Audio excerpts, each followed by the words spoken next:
Welcome back. I'm going to try to wrap this thing up, maybe. Maybe this one, maybe one more. I don't know. We'll see if we can get it wrapped up. But where we left off was I had graduated from Liberty University, go Flames. And I now have 5 degrees. I have my, what I thought was an inspirational story.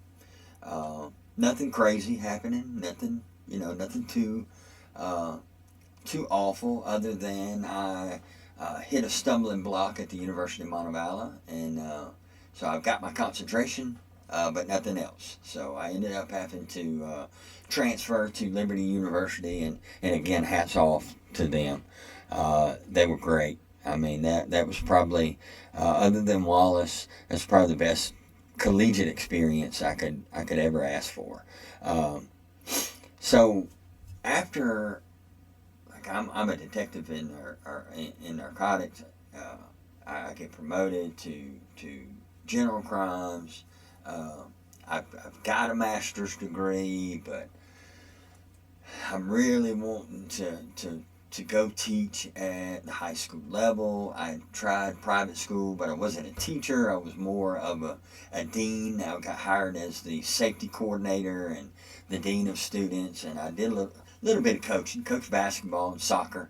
But I wanted to go teach at my alma mater. I wanted to go teach at Jefferson High School and kind of give back to the entity that made me. That was kind of the goal from the start. And I wasn't really there yet. So I've got a master's degree. I'm applying for jobs, and what I hear is, man, if you were certified, I could hire you right now.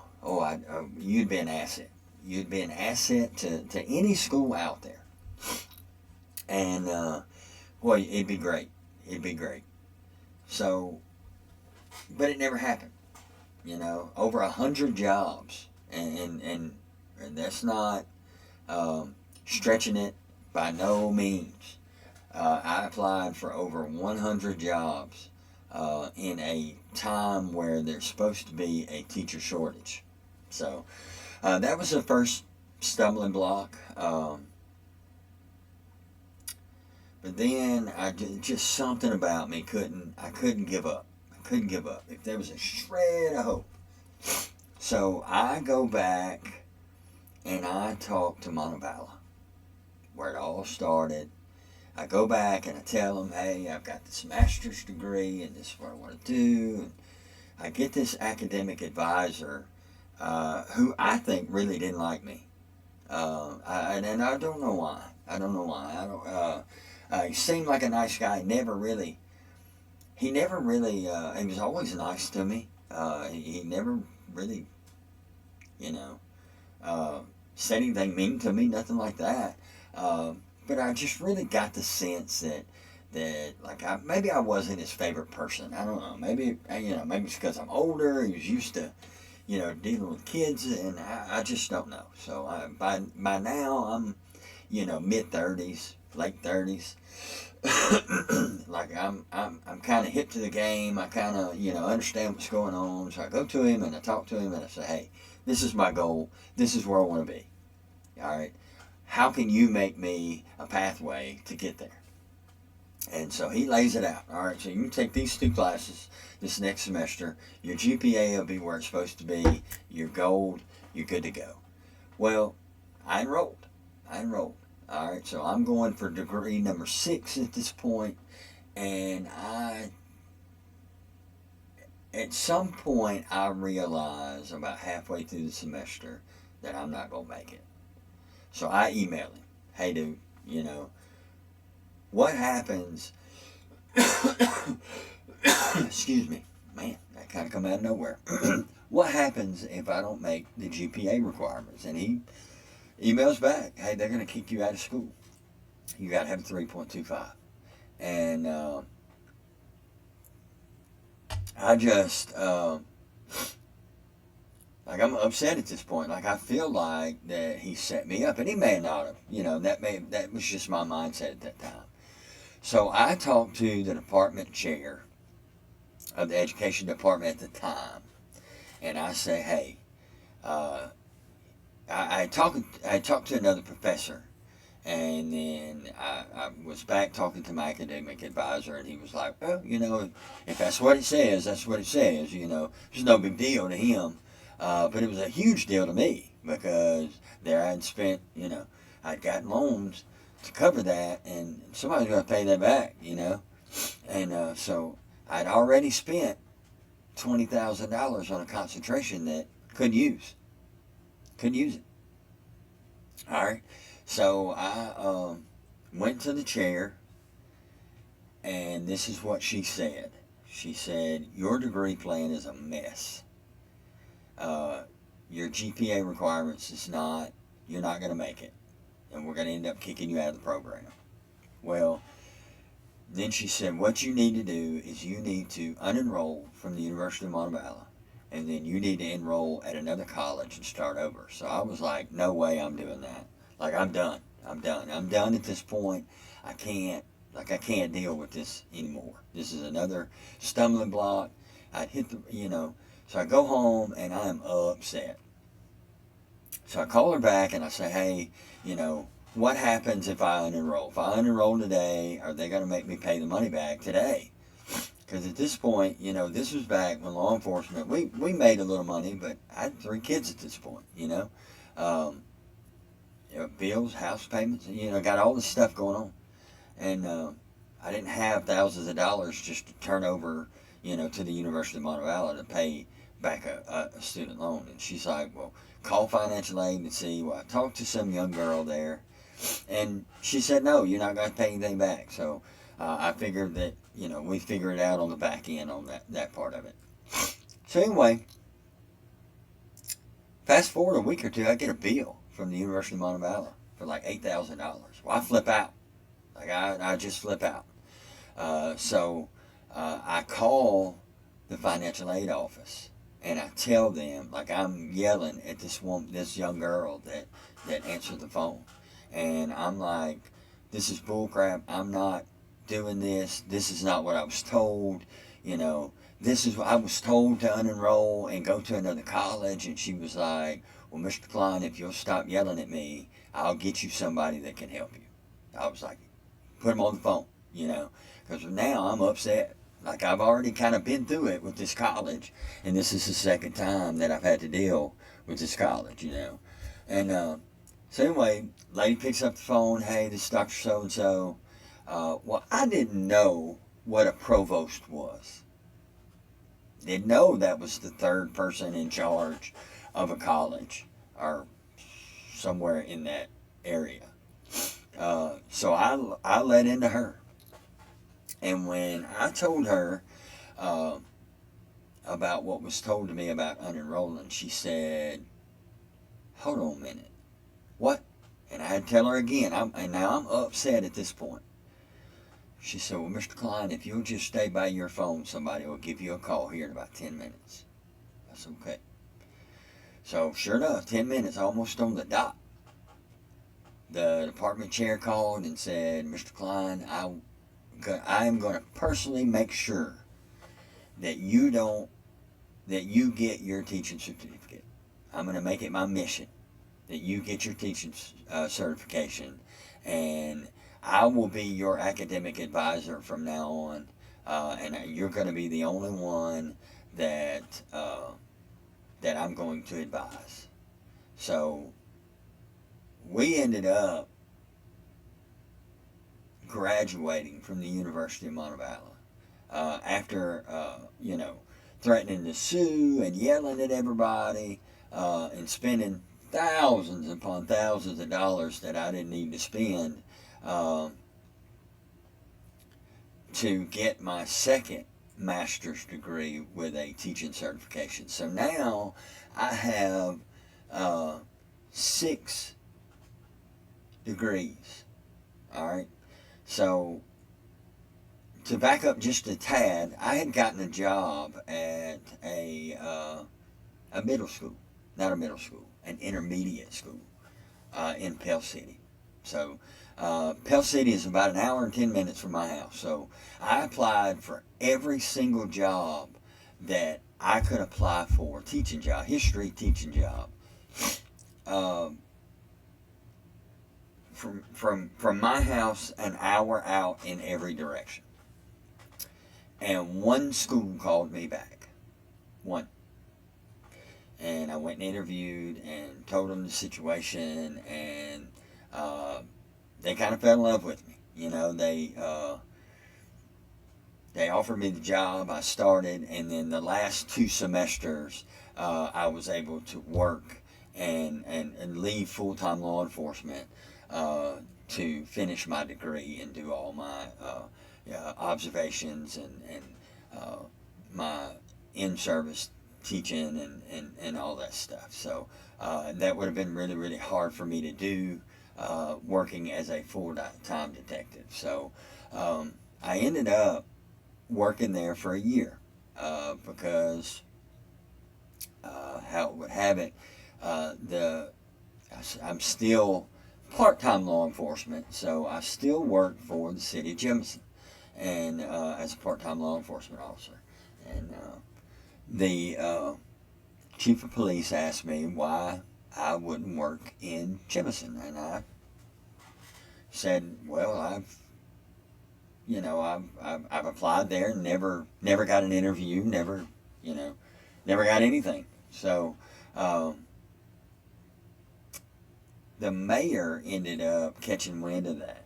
The mayor at the time, and the mayor ended up getting me an interview. And that's how I got a job at Jemison High School. So I ended up leaving the intermediate school in Pell City and coming to Jemison. I was able to work 1 year, but now everything was kind of going good, and then we had ended up moving to the city next to Jemison, so just south, if you can figure that out. So just south of Jemison, we had ended up moving there. My wife's a teacher in the next town, and now Chilton County is kind of small, so you're looking at 15 minutes either way. You can be at either school. So we kind of, at the time I worked for Clanton PD when we moved here. So my son was kind of growing up in the neighborhood with the neighborhood kids, and when we wanted to move him from the bigger school, we wanted to put him in a smaller environment, and we did that.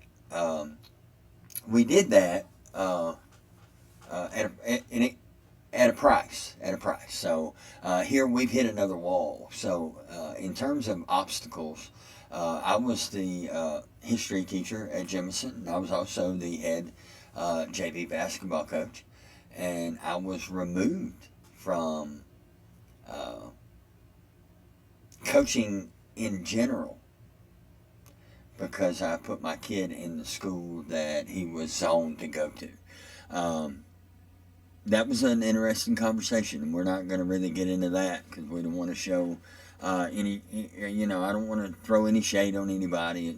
But that was another obstacle that I had to overcome. All that I had sacrificed and all that I had done to get there came down to that one meeting, and I could have gave up. I could have went back to law enforcement. I'm sure I could have found a job somewhere and said, you know what, but I still kind of felt that I need to push forward. So I ended up, as fate would have it, the school that I put my kid into is a school that offered me a job, and with some coaching opportunities that, they kind of fell out now. We won't get into that. That's a whole situation. But I am still the track coach, and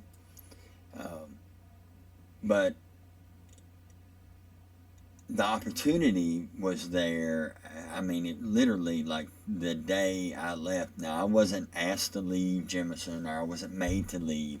I was a non-tenured employee that was just removed from a coaching position because the principal had an issue with what school we put our kid in. So even though, there's throngs of other teachers there with kids in other school systems, uh, uh, I was told that the reality is that Jemison was good for me to teach at, but not for me to put my kid in, which wasn't the case at all. Wasn't the case at all. It more or less was we wanted to put our kid in a smaller environment. If that was the case, we just left him where he was at, where he knew people. So, but that was another obstacle that I had to overcome, and I felt like that I worked for something and it got taken away from me. Not really something I did. I mean, we just made a decision what was best for our family, and so I quit. I left Jemison and went to the school that my kid was at. But and that's pretty much the detail of my journey, and I the obstacles that I've overcame in college. I tell this story all the time, or try to. Anybody that listen.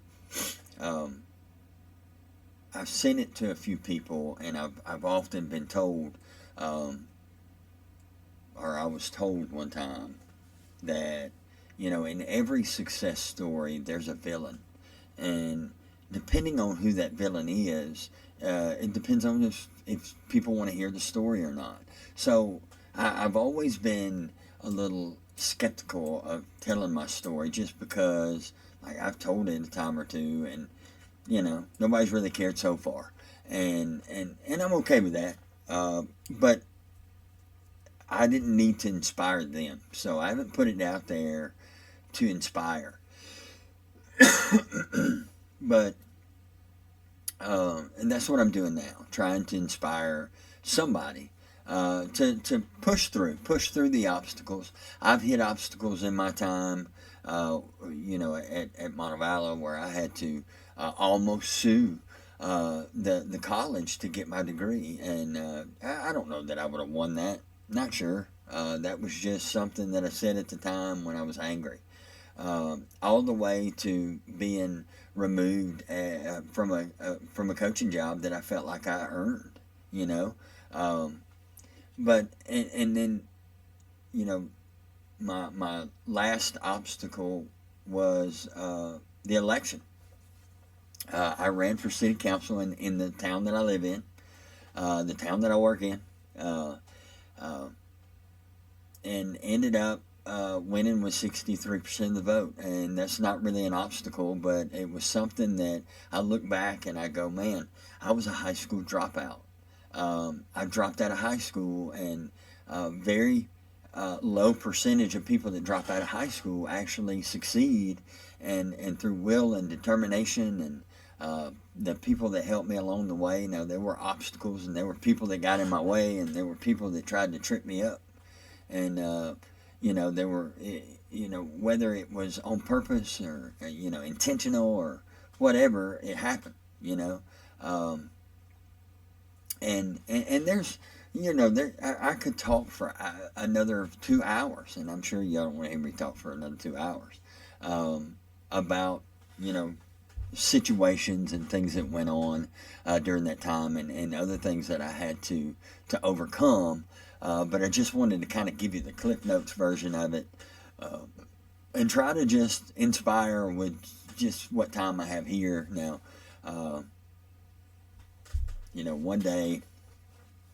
One day somebody might come across this video and go, man, if that guy could do it, I can do it. And that's what I'm after here. I feel like that that if you can use my story to make your situation better, then I've done my job. Me putting myself out there was worth it. So, and it introduces you to me, and gives you an idea of my journey from just being a high school dropout to going to law enforcement and being a detective, and then wanting to get in teaching, and I was able to teach as an adjunct at the collegiate level, and wasn't able to get a high school teaching job, even though I was teaching dual enrollment students. But ended up, clawing my way through, and was able to get a teaching job, and stumbled once again, and now I'm, where I'm at. So I'm now a tenured employee, and I ran for office, and that, may not mean anything to anybody else, but it means something to me, and now I get to be an elected official along with everything else that I do. So that's me in a nutshell. I didn't put this out there to throw shade at anybody or any entity. I did it because this is my story. This is my testimony. It's mine alone. There was a lot of people that helped me through and throughout. The years that I went to school and things like that. So being able to tell this story is kind of opening myself up, and I feel a little weird doing it, but if it helps somebody out, it was all worth it. So my next videos will be laser engraving videos, and now that you know who I am, hopefully you'll like and subscribe to this channel, and we can grow our channel. So thank you for listening. Thank you for watching, and hopefully this will help you in some way.